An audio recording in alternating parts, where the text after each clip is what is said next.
but everybody else is very concerned about me because I'm here alone. I didn't realize I needed a date for my mother's funeral. Welcome to MsMojo, and today we're counting down our picks for the most memorable, standout, and still talked about episodes of Sex and the City. If you haven't seen the series in its entirety, plot points are about to be discussed. We might have been 1 foot out the door, but my shoes appeared to have already left. Number 30, the baby shower. Perhaps one of the best parts of this series is how it was willing to have those conversations that many of its Gen X audience might have only had in hushed tones, if at all. That's what makes episodes like this so remarkable. The truth is, I needed to escape. The party had turned into a preview of a life I didn't know if I was ready for. Sure, you have your Charlottes who love a baby shower and probably have their own already planned out. But then you have your Samanthas, Mirandas, and Carries who either decidedly choose to stay child-free or are undecided. Well, I, for one, love my life. And I will not be made to feel inadequate by all this baby talk.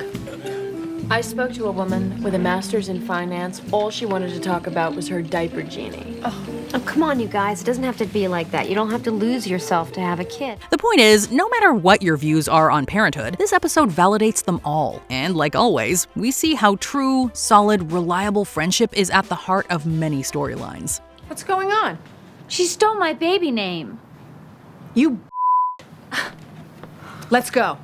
Number 29, 20-something girls versus 30-something women. This episode marks a real turning point for the main characters, with all the pressure modern single women feel to keep up. These girls in their 20s, they're so spoiled and ungrateful, they think they're it. Yeah, don't they realize we're still it? No, because the world validates their delusion. It captures that familiar panic around aging, as the 30-somethings start to feel edged out by a younger crowd whose confidence makes their own experience feel overlooked. While Miranda leans into good, clean fun, Samantha works to prove she's still at the top of her game, and Charlotte tries to hide her age. What are you, 25 now? Good morning. No, 27. Carrie's hit an emotional blow when she realizes that Big chose an easy, uncomplicated future over their messy history. We also learn that some things don't discriminate whether you're in your 20s, 30s, or beyond. Oh my God, so disgusting. Where's she going? To the drugstore? Charlotte really is in her 20s. She's got crabs. Number 28, the man, the myth, the Viagra. It's about time Big met the girls, right? Well, that depends on who you ask. I want you to know my friends better. I know your friends fine. Charlotte is the brunette. Miranda is the redhead. And Samantha is trouble. Okay, then, I want them to know you better. They've never really spent time with you, and But he's not the only one doing the standing up this episode. Carrie had apparently forgotten about the existence of cell phones as she decided to bail on Miranda to hang out with Big. Just as well, since her disappearing act gives Miranda and the cute bartender a chance to talk. What are you reading? Joy of Bartending, Hemingway. So what, you're funny? Meanwhile, Samantha finds herself with an older lover who reminds her that even she can still be surprised. In the end, Big shows up for Carrie, and that small gesture pushes Miranda to take a chance in her own love life, leading to that unforgettable kiss in the rain. Maybe I can believe it. Number 27, time and punishment. Timing is everything, and Big's is the worst. Hey kid, what's shaking? I'm back in town. Call me, baby. From there, things go downhill fast as Aidan realizes he still hasn't forgiven Carrie for cheating on him and spends the whole episode reminding her, first passive-aggressively and then with none of the passive. Miranda and Charlotte clash over choosing your choice, showing how those big decisions can knock you flat. I am behind my choice. I choose my choice. Charlotte, I don't have time for this. I have to go to work. Some of us still have to go to work. I choose my choice. I choose my choice. In some cases, literally. Carrie infamously sends Aidan to help, leading Miranda to call out Carrie and her BS bagels. You are You and your cheer me up bagels. They're just a decoy so you could talk about Aidan. Look, he didn't even bring cream cheese. Samantha, meanwhile, deals with a guy bold enough to offer grooming tips. And through it all, Carrie and Aidan show how forgiveness sounds simple until you actually try living with it. You have to forgive me. You have to forgive me. You have to forgive me. Number 26, Bells of the Balls. The title works on several levels. For Steve, it lands most literally, since he's recovering from surgery and trying to figure out what manhood means now, with Miranda doing her best to be there for him. I've been to the area, and I swear to God, I wouldn't know if you had 1 or 4. But I know. Every time I look down at my nuts, correction, nut, I look all lopsided. Women don't care! For Charlotte, it's about facing the cracks in her relationship, even when it doesn't fit the polished rules of her new high society circles. For Samantha, it's about proving she has a pair when her professionalism comes under fire. You know what? If I was a guy, you would have shaken my hand, bought me a scotch, and given me a key to an office. It's amazing. A man with such innovative vision can be so short-sighted. And for Carrie, it's reassessing her boundaries after watching 2 middle-aged men fight in the mud. Really, this episode asks whether the real divide between men and women comes from biology or the world that shapes them. Maybe men and women aren't from different planets as pop culture would have us believe. Maybe we live a lot closer to each other, perhaps, dare I even say it, in the same zip code. Number 25, Frenemies. Ask any Sex and the City fan which of the ladies they best identify with, and they'll probably name just one. But this episode shows that every woman contains more than one story. Sex is something special that's supposed to happen between 2 people who love each other. Or 2 people who love sex. Oh my God, you're such a... A what? What am I, Charlotte? Charlotte struggles with the lack of intimacy in her marriage and projects that frustration onto Samantha and her unapologetic sexual freedom. Miranda and Carrie feel tension when Miranda's cynicism about dating leads her to pursue a man despite Carrie's warnings. Jim, old boyfriend Jim? He called me. Oh, Miranda, no. Honey, he so needs to be voted off the island. Meanwhile, Carrie wonders if her column really reflects real-world experiences. The main message here is that by leaning on each other's strengths, these women bring out the best in each other. No one is just one thing, and they're all the better for it. Having spent time with their frenemies, Charlotte and Samantha forgot they were enemies and went back to being friends.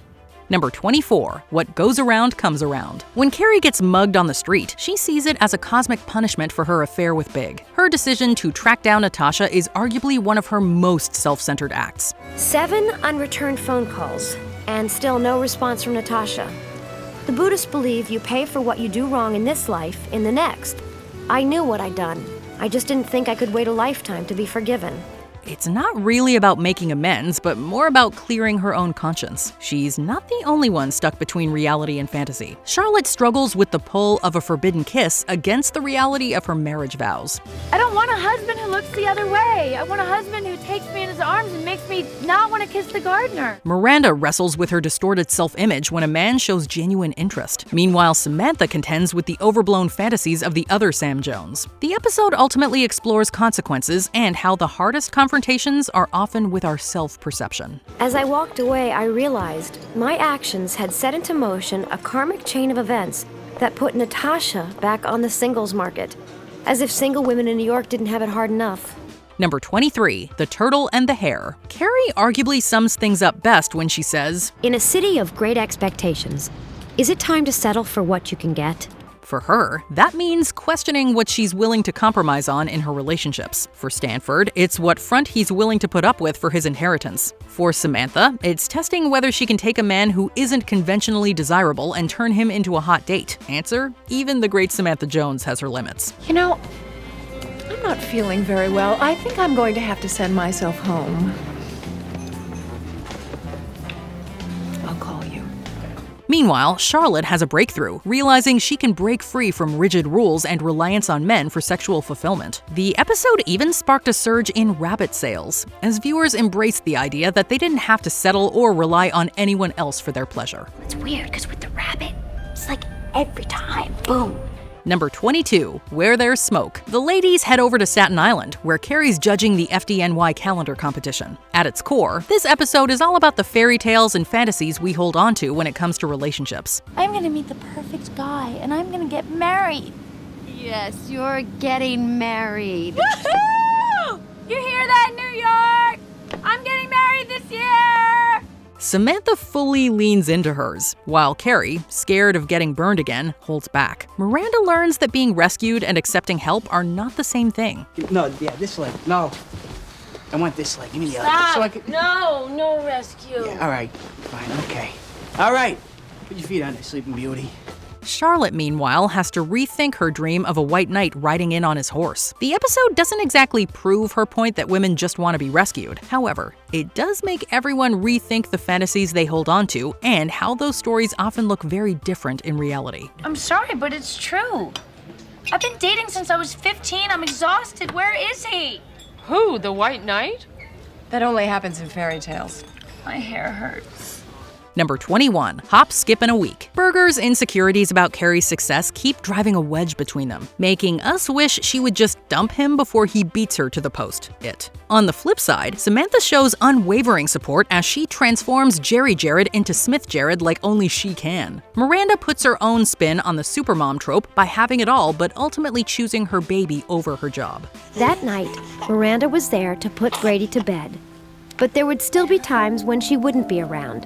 But the real heart of the episode is Charlotte and Harry finding their way back to each other. Out of all the synagogues in all the cities, you had to walk into mine. Harry. How you been? Not good. I miss you. By the time they tie the knot, even Charlotte sees that a relationship with substance beats a picture-perfect one. Anyway, Harry's proposal is the sweetest and leaves us verklempt every time. Charlotte York, will you marry me? Yes. Yes, I'll marry you. Number 20. They shoot single people, don't they? After a night of dancing and drinking, Carrie shows up at a photo shoot, not looking her best. The results leave her mortified, but the single-person shaming sentiment of the attached article is even worse. Oh, I'm a cautionary tale, shoot me. Filling their lives with an endless parade of decoys and distractions to avoid the painful fact that they're completely alone. How is that helping? And although they all try to shrug it off, Miranda, Charlotte, and even Samantha quickly enter relationships, suggesting they're more affected by it than they're willing to let on. Sure, we can't all relate to having our singledom splashed on the front page, but many of us have felt judged for being unattached. Somehow, the question mark had leapt off my cover and onto each of them. By the end of the episode, the women learn that it's better to hold out for the real deal than just fake it. As Samantha looked into his sweet and hopeful eyes, she realized something. No matter how much it hurts, sometimes it's better to be alone than fake it. And yes, that is Bradley Cooper. Number 19, Hot Child in the City. In this Season 3 gem, Miranda gets new braces while Charlotte tries to work on her intimacy issues with Trey. We love each other and we're married now. Rebecca and Schooner belong together. They need each other. Please. Carrie revisits youth while dating Wade, a comic book store owner who still lives with his parents. Not that she would have batted an eyelid if the storyline took place today. Samantha, meanwhile, meets her match in the bratty, self-entitled Jenny Breyer, played by Kat Dennings. My father has invited over 300 of his most powerful friends to this event. They're not all coming. The Clintons can't make it, of course. But like I told Daddy, we'll be lucky if we can swing this for under $1 million. But what do I know? I'm just a kid. The women consider what it means to grow up and their respective relationships with their inner children. The episode brilliantly captures what we miss about our younger, freer days and the struggles of letting that go. Sometimes it's important to have a 13-year-old moment, to remember a simpler time when the best thing in life was just hanging out, listening to records, and having fun with your friends. Plus, watching the ladies enjoy a little recreation is always amusing. Number 18, The Drought. Despite its title, this episode puts the sex in Sex and the City. Miranda finds herself in a dry spell, while Samantha learns abstinence can be very powerful. Until your entire being is humming with that electric sexual energy. My apartment's just around the corner.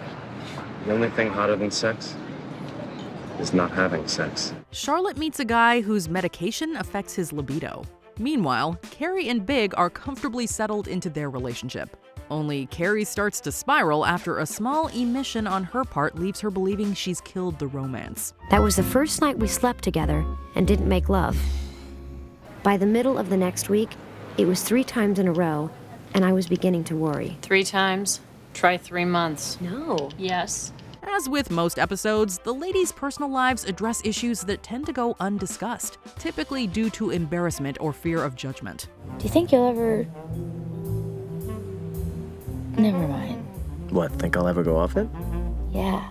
Nope. Not even for me? Nope. But episodes like this prove that the tribulations of life and love are often universal. Number 17, Luck Be an Old Lady. Carrie is determined to get the girls together to celebrate Charlotte's 34th birthday. Are you telling me the four of us can't get together to celebrate Charlotte's 34th birthday? But like any adult trying to balance personal obligations and friends, this is no easy task. They end up going to Atlantic City, but no one's heart is fully in the celebrations. In 5 minutes, Charlotte turns 35 again! Good night! Charlotte went to sleep that night with a $1,000 chip on her shoulder. Charlotte frets getting older, new mom Miranda feels body conscious, and Samantha suspects Richard of infidelity. This prompts several intertwining stories about how society idolizes youth and certain body standards. Guys, let's go. It's okay. No! It is most certainly not okay! Listen, you big jerk! Her ass isn't normally this big! It might not have been the girls' trip of Carrie's dreams, but their ride home is pretty heartwarming. Plus, in this episode, Samantha delivers one of the most iconic lines of the series and teaches us all a valuable lesson in self-love. I love you. I love you too, Richard. But I love me more. Number 16, The Ick Factor. This episode hits us in so many feels that we're already tearing up just at the title. Carrie's beau, Alexander Petrovsky, hits her with more romance than she can handle. It's too much. I'm an American. You gotta take it down a notch. On the other hand, Charlotte and Harry enjoy each other's company, although their digestive systems might feel differently. Surviving a night of food poisoning together wasn't the stuff of great romance, but it was the stuff of lasting love.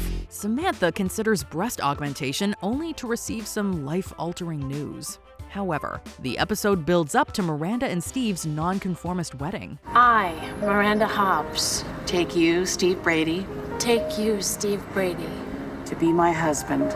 to be my husband. For better or worse. Mommy and Daddy, you Better get or worse. As they exchange vows, we can't help but get all choked up. Although not half as much as when Miranda shows that for better or worse, in sickness or in health, nothing, not even her wedding day, is more important than her friends. You are my people, and we'll talk about it now. Now start at the beginning. You are the bossiest bride in the world. Yes, I am, and you have to do everything I say. Number 15, La Douleur Exquise. We start with Samantha urging her friends to embrace the kinkier side of intimacy. Miranda and Charlotte both meet guys with interesting fixations. Someone might come by. We could get caught. I know. Given Charlotte's more conservative nature, it's entertaining to watch her turmoil as she steps into someone else's fantasy. Of course, the pivotal moment is when Big tells Carrie about his plans to move to Paris for several months. How long have you known about this? It's been in the works for a while. I'll know more details after this trip. Well, when did you plan on telling me? When I knew more. This was a much-needed wake-up call for our protagonist. She can do everything under the sun to make this relationship work, but Big hasn't made any space for her in his life just yet. Why is it so hard for you to factor me into your life in any real way? It's painful to watch, but we reckon she made the right choice by walking away. Number 14, Splat. How do you know when you've overstayed at a party? Is it when your boyfriend struggles to fit in with your friends, making them question your suitability? Just say it! You don't like him. Fine, I don't like him! Then don't you go to Paris with him. You're living in a fantasy! Or perhaps it's when ageism rears its ugly head in the ever-shrinking dating pool. Carrie's boss seems to think the latter. If you're a successful 50-something woman, there's a very small pool. It's very small. It's a wading pool, really. So why are you swimming in my wading pool? However, an infamous party girl from Carrie's past, Lexi Featherston, played by Kristen Johnston, thinks it's when the city has given up on you. She says as much in a bitter rant, ending with a way on the nose statement before making her last tragic exit. Over. No one's fun anymore. Whatever happened to fun? God, I'm so bored I can die.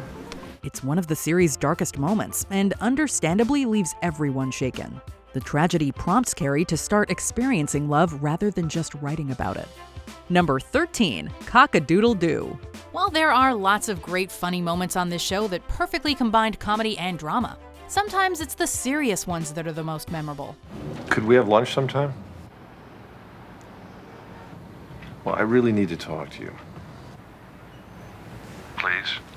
In this season 3 episode, Carrie is considering meeting up with Big again despite everything they just went through during their affair. Miranda is vehemently opposed to this reunion and doesn't hide her feelings from Carrie, resulting in a blowout fight. Perfect, that's just perfect. Walk away! It's all my fault. Of course, this episode isn't without its issues.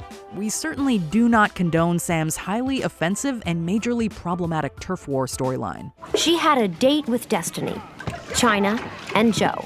No E. Take this, ladies! Taken all together, it's a narratively important episode with lots of replay value. Number 12, The Real Me.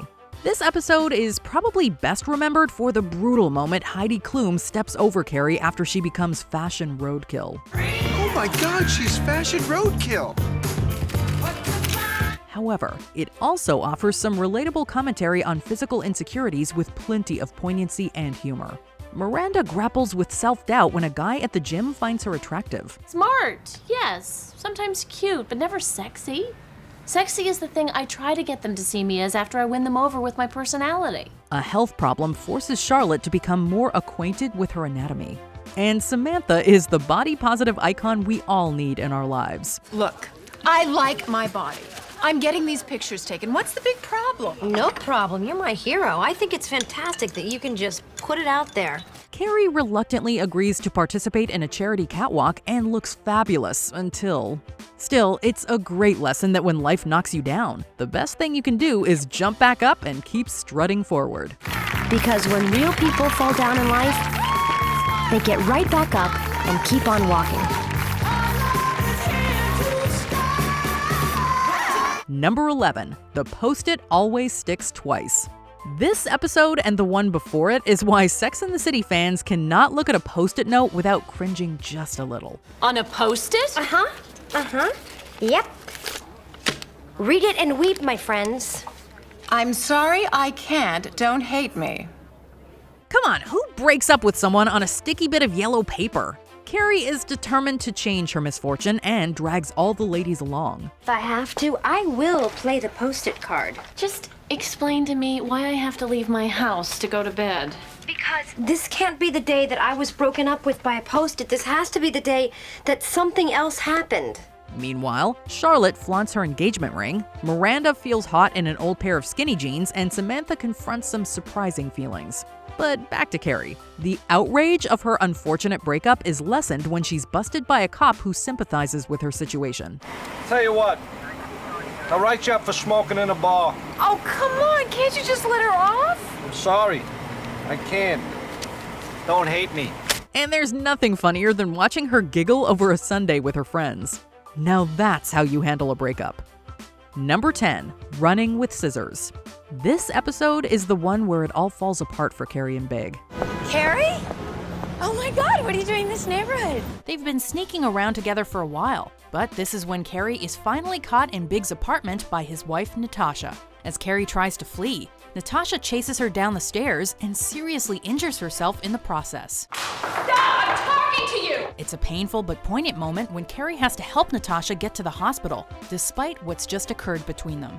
Many people truly hated the whole affair storyline, so this episode gets bonus points for having not only brought it to an end, but a surprisingly satisfying one too. Thanks for being here. I'll call you. For what? We're so over. We need a new word for over. Number 9, Coulda, Woulda, Shoulda. In season 4, Charlotte has been struggling with her fertility. So when Miranda finds out that she has unintentionally become pregnant, she's understandably terrified to tell her friend. I cannot think of a worse time to tell you this. Oh, man. What the F is going on? I'm pregnant.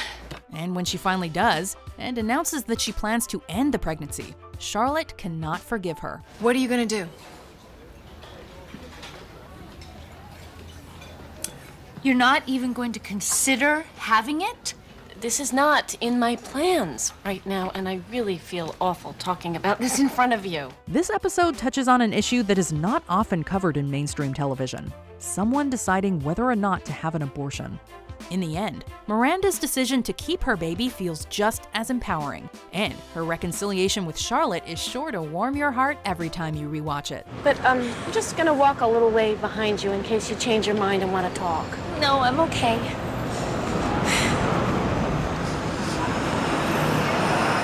Charlotte walked all the way home, and even though she never turned back, she knew Miranda was behind her. Number 8. 1.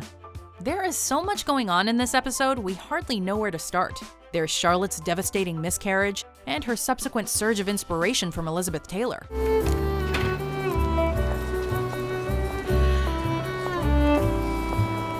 There's Carrie's first date with Alexander Petrovsky the Russian.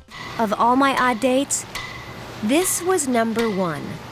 There's Miranda finally admitting her true feelings and telling Steve she's in love with him at Brady's first birthday party, despite the fact that both of their partners are in the other room. I love you. I love you, Steve. And, of course, unforgettably, there's Bozo the Bush. What more could you want out of a half hour of television? I'm Bozo the Bush! Turns out, there is something scarier than a clown. Number 7. The Agony and the Ex-tasy. This episode is known as one of the saddest in the series run, but it's undoubtedly one of the most memorable. It's Carrie's 35th birthday, and she plans to have a celebratory dinner with her friends. Bradshaw, party of 10? You're the first to arrive. When she arrives, though, she is the only one there. And even as time passes, none of her guests show up. Happy birthday to you. Happy birthday, dear Martha. Happy birthday to you. She ends up leaving, dejected, alone, and forced to reflect on not only the idea of getting older, but also aging without a man in her life. I am 35 and alone. You are not alone. No, I know I have you guys, but... And I hate myself a little for saying this, but... It felt really sad not to have a man in my life who cares about me. In a heartwarming moment, however, the girls reunite and redefine the term soulmate. Maybe we could be each other's soulmates. Of course, having Big show up at the end to make Carrie feel special doesn't hurt either. As Big's car drove away, I realized having 3 soulmates already nailed down made it a lot easier to spot those great nice guys to have fun with. Number 6. An American Girl in Paris, Part 2. We can't talk about this 2-part finale without mentioning Samantha's empowering speech from Part 1. But whether you wanted Carrie to end up with Mr. Big or not, the series finale of Sex and the City is one of the sweetest and easiest episodes to love. Carrie comes back from Paris, thank goodness, and is reunited with her girls. Everyone's storylines are nicely tied up, with Samantha being back in good health, Charlotte getting a first glimpse of her daughter, and Miranda settling into Brooklyn. Debate in the comments if you'd like, but we'd argue that this ending is far superior to either of the alternatives that the 2 movies left us with. And just like that, we'll leave it there. And if you find someone to love the you love. Hi. What's shaking, baby? How's Samantha? The house is on the market. Look out, New York. I'm a-coming. Well, that's just fabulous. Number 5. The Good Fight. There is nothing funnier or more relatable than the fight that takes place between Carrie and Aidan in this classic episode. We could make some room for it if we cleaned out your closet. They're arguing about space in Carrie's small apartment, but as often happens in real-life disagreements, the conversation branches out, pulling in other problems as it balloons. Rogaine? Wait a minute. You use Rogaine? I didn't know you needed It's preventative. But is your hair falling? I don't want to talk about it! We will never stop laughing about Aidan's multiple speed stick deodorants, or feeling bad for Carrie when Pete chews on her prized shoes. No matter how many times you've seen it, any fan is sure to get a kick out of this, one viewing after another. That dog owes me $380. fine. You can't buy it. It's circa 1996. Number 4, My Motherboard My Self. Tissues at the ready? You're gonna need them. Carrie's in a pity spiral after her laptop crashes. However, she's soon brought back down to earth when Miranda calls her with devastating news. And we all went home. And then they called and said she was crashing. And by the time we got back, she had died. Oh, Miranda, I'm so sorry. The episode excellently shows how there's no one right way to grieve. Charlotte is very practical, whereas Samantha learns dissociating from your emotions can take a physical toll. Finally, Samantha found the release she really needed. She cried for everything she couldn't say, and for things she didn't even know she felt. The episode also highlights the importance of having a strong support network, whether that's your blood relatives or your chosen family. Miranda's family is concerned about her singleness at the funeral, but when she needs someone the most, Carrie is right there at her side. With every rewatch, our tears flow just as hard. There's the kind of support you ask for, and the kind of support you don't ask for. And then there's the kind that just shows up. Number 3, A Woman's Right to Shoes. In this season 6 episode, Carrie is invited to a party at a friend's house where the host makes everyone remove their shoes before crossing the threshold. At the end of the night, however, Carrie's beloved Manolo blahniks are missing. Well, actually, they weren't sandals, they were Manolos. Her friend doesn't seem too concerned, but eventually offers to replace them until balking at the price.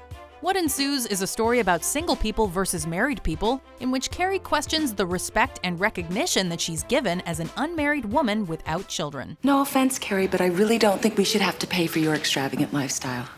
I mean, it was your choice to buy shoes that expensive. In true Sex and the City fashion, it takes an isolated incident and uses it as the foundation to ask much bigger questions, to remarkable effect. I wanted to let you know that I'm getting married. To myself. Oh, and I'm registered at Manolo Blahnik. So thanks. Bye. Number 2, I Heart NY. In a twist of fate, the writers of Sex and the City penned this episode before the September 11th attacks, though it only aired the following February. There is a time of year in New York when, even before the first leaf falls, you can feel the seasons click. The episode acts as a love letter to New York, with Carrie making an impassioned speech to Big, begging him to stay when he announces he's moving to California. Well, if you're tired, you take a Napa. You don't move to Napa. The episode has a melancholic tone to it, with Carrie and Big trying to savor their last moments in the city together when Miranda goes into labor. Miranda? Hi, I'm in labor. It's a plot that's fraught with emotion, and an episode that, considering its timing, has become an understandable fan favorite. Oh my God, there he is! And he's perfect. Before we unveil our top pick, here are some honorable mentions. I Love a Charade. The ladies head to the Hamptons. Perhaps we were all much too cynical. Perhaps somehow, despite the odds, Bobby and Bitsy had found something real. I now pronounce you husband and wife. You may kiss the bride. Ring-a-ding-ding. Carrie's finances come back to bite her and Charlotte. I love you, but it's not my job to fix your finances. You're a 35-year-old woman. You need to learn to stand on your own. Don't ask, don't tell. Charlotte gets married and Carrie comes clean. He was married and it was a mess. And I don't know what I was thinking. I wasn't thinking, but it is so over. And it was wrong. And I just hope you can. Anchors away. Everyone reevaluates their relationships, whether it's with New York, their families, former flames, or themselves. My friendships are important to me. Hey, we're not going anywhere. And maybe things will have to change a little. I know. But you're still one of us. Out of the Frying Pan. A great episode mostly remembered for this one incredibly touching moment. No, you can't. Your hair's your thing. Chill out, I'm busy.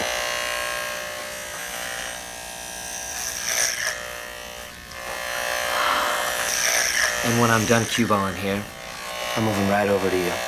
Before we continue, be sure to subscribe to our channel and ring the bell to get notified about our latest videos. You have the option to be notified for occasional videos or all of them. If you're on your phone, make sure you go into your settings and switch on notifications. Number 1. Ex and the City. If there's one episode that encompasses everything Sex and the City is all about, it's this one. It puts a focus on female friendship while touching on the difficulty of romantic relationships, not to mention featuring some wild sex. Samantha suddenly understood what made Mr. Cocky so cocky. Carrie finds out that Big and Natasha are engaged and is devastated by the news. She has a revelation, though, when the girls realize that her situation is just like the plot of the film, The Way We Were. Why her? One word. Hubble. Hubble. Oh my God. Hubble. It is so Hubble. This helps Carrie accept what's happening and give Big a memorable goodbye that only she understands. However, even though we know now it's not goodbye forever. Your girl is lovely, Hubble. I don't get it.